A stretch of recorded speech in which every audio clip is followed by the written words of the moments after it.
Si tienes problemas para relacionarte o comunicarte con alguien, no dejes pasar este mensaje.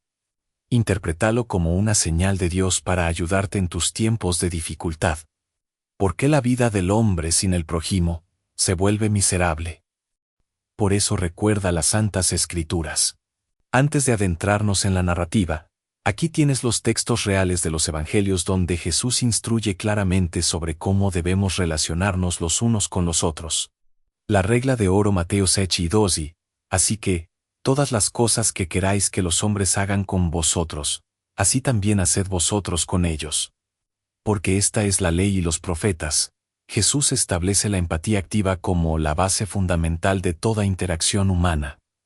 El amor a los enemigos Mateo 5:43-44 oísteis que fue dicho, amarás a tu prójimo, y aborrecerás a tu enemigo.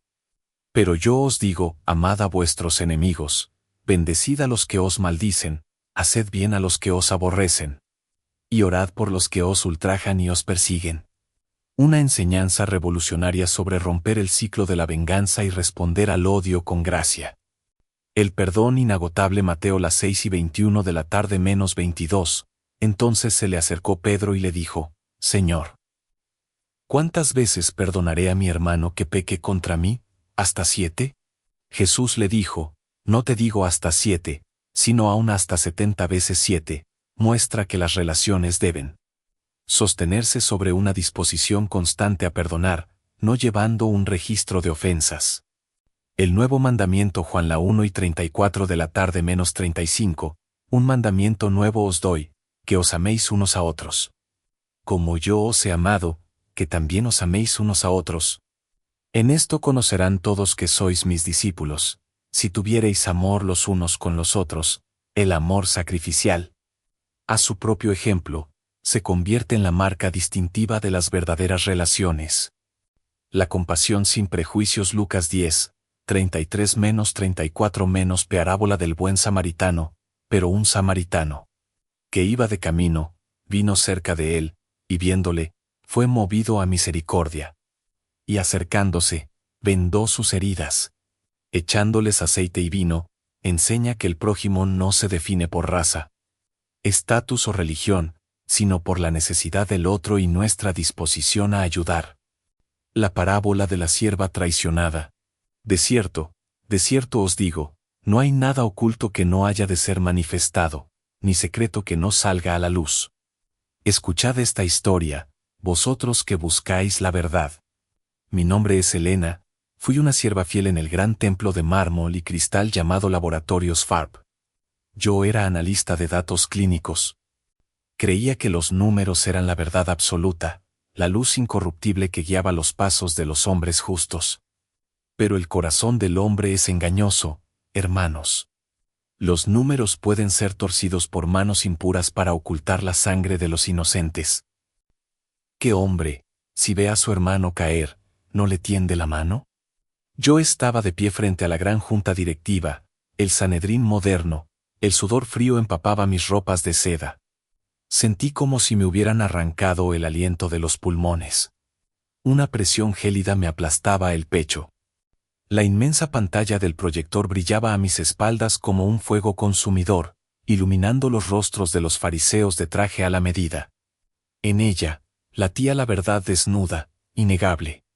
Pero antes de llegar a esa luz radiante, tuve que caminar descalza por el valle de sombra de muerte. Mirad cómo era mi vida antes de la gran tribulación. Mi yugo parecía fácil y mi carga ligera. Llegaba al amanecer a mi cubículo, un altar silencioso de múltiples pantallas. Organizaba las vastas cifras de las pruebas clínicas pediátricas. Mi devoción a la obra era total y pura. No miraba a derecha ni a izquierda. Confiaba ciegamente en los pastores que guiaban la empresa. Creía con todo mi espíritu que trabajábamos para sanar a los niños enfermos, para dar aliento a los débiles, que ciega estaba.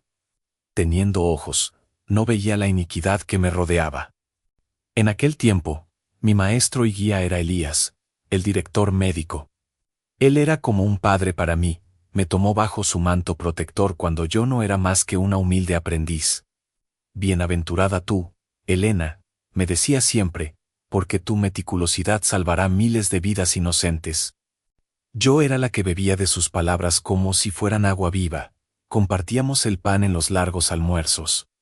Me presentaba con orgullo ante los grandes señores del consejo. Os digo la verdad, yo habría caminado sobre las aguas del mar embravecido si Elías me lo hubiera pedido. Confiaba en él. Pero, ¿acaso no sabéis que el lobo a menudo se disfraza con la más suave piel de oveja? Ocurrió en la víspera de la gran Pascua corporativa, el frenético cierre del año fiscal. Me quedé trabajando en la profunda vigilia de la noche, queriendo honrar la confianza de mi maestro. El aire acondicionado zumbaba en la inmensa oficina vacía, emitiendo un susurro sepulcral que helaba la sangre. Las luces parpadeaban levemente en el largo y oscuro pasillo de gerencia. Entré al servidor restringido buscando un simple archivo de rutina para cuadrar mi reporte final. Pero el espíritu de la verdad, que sopla donde quiere, guió mi mano hacia una carpeta oculta. Estaba secularizada en la oscuridad del sistema, bajo códigos que Elías me había confiado en secreto. Al abrirla, el abismo me devolvió la mirada. Los cimientos de mi mundo se resquebrajaron. ¿Qué provecho tiene el hombre si gana todo el mundo corporativo, pero pierde su propia alma? Elías había vendido la suya. Los documentos encriptados revelaban que Innovaped, nuestra nueva medicina estrella para niños, causaba fallas cardíacas letales. La sangre clamaba desde la tierra. Habían borrado a los pequeños muertos de las estadísticas oficiales. Los habían renombrado como simples anomalías estadísticas.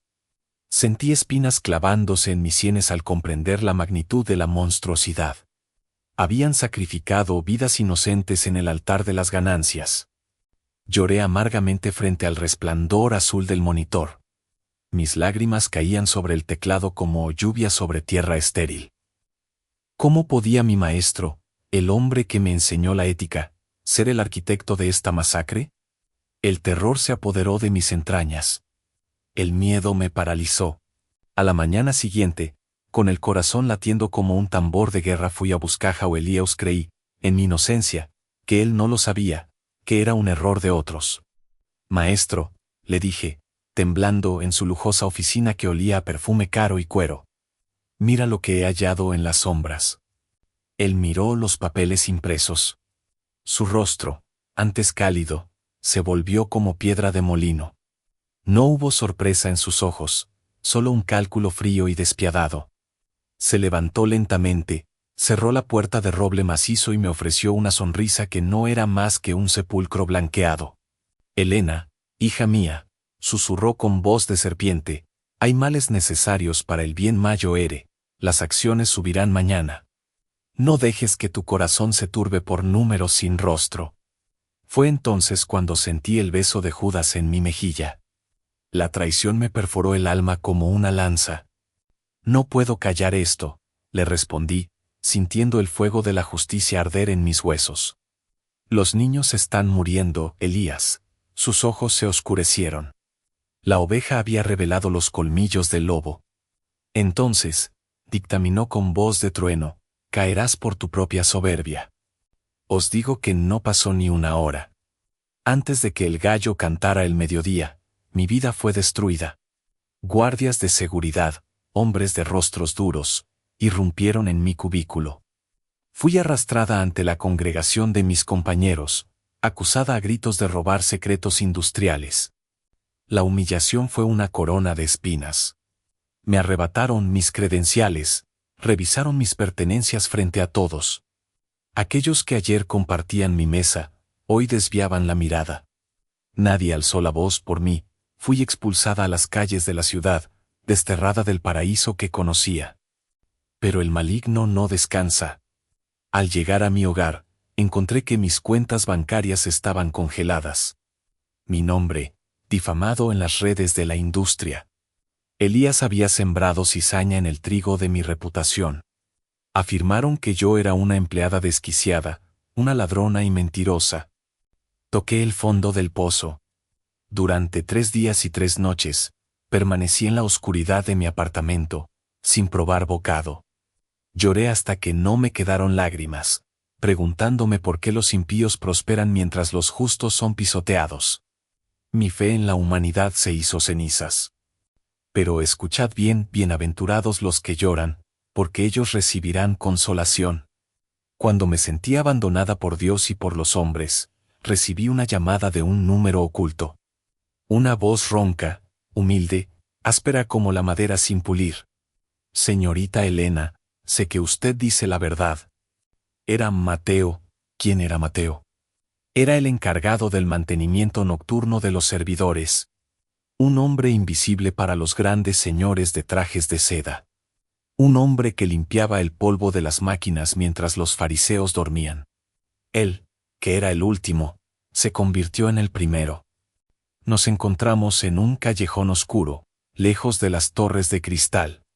Mateo tenía las manos callosas y los ojos cansados de un hombre que ha sufrido mucho. Mi hija pequeña, me dijo con la voz quebrada, murió hace un año por una medicina fallida. No dejaré que pase otra vez. Mateo era el buen samaritano.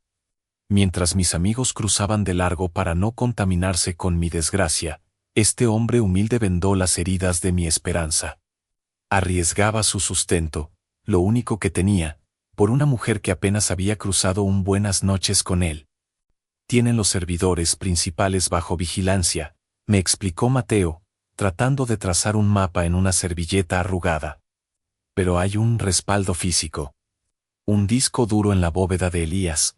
Si podemos sacarlo, usted tendrá la piedra para derribar a este Goliat. El plan era una locura. ¿Acaso no sabéis que la fe mueve montañas? Juntos elaboramos la estrategia.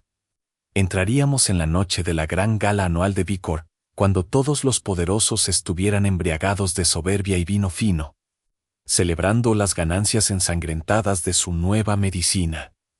Llegó la noche señalada. Volví al templo del cual fui expulsada, vistiendo el uniforme de limpieza que Mateo me consiguió, pasé junto a los guardias con la cabeza gacha, invisible. El corazón me golpeaba las costillas con la fuerza de un martillo. Caminaba por el valle de las sombras. Mateo apagó las cámaras del sector ejecutivo durante exactamente 3 minutos. El tiempo era un verdugo implacable.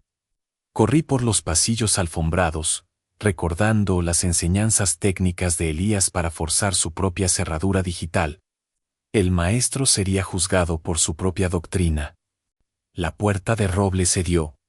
La oficina estaba en penumbras, iluminada solo por la luz de la ciudad.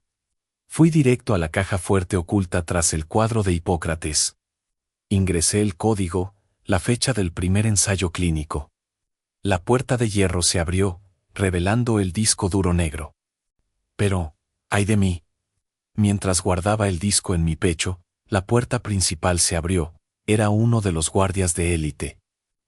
¿Qué haces aquí?, gritó, desenfundando su arma. El terror me congeló. Pero de las sombras surgió Mateo, golpeando al guardia con su pesada linterna de metal. «Huye, Elena», gritó Mateo, forcejeando con el hombre inmenso en el suelo. «Lleva la luz a la congregación. No dejes que mi sacrificio sea en vano». Las lágrimas cegaron mis ojos, pero la obediencia al deber fue más fuerte. Dejé atrás a mi Salvador, corriendo hacia el salón principal. Y así llegamos al principio, hermanos.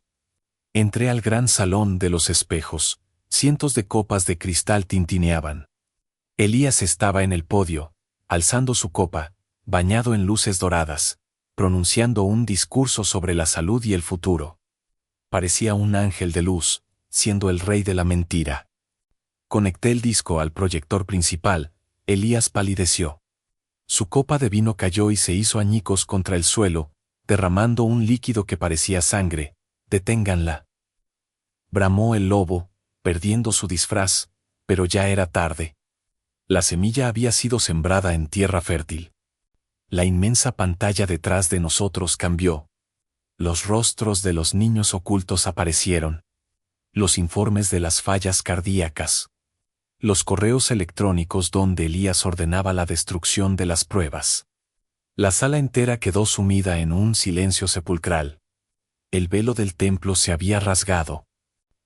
Mirad las obras de vuestras manos. Clamé por el micrófono, mi voz resonando como trompetas de juicio.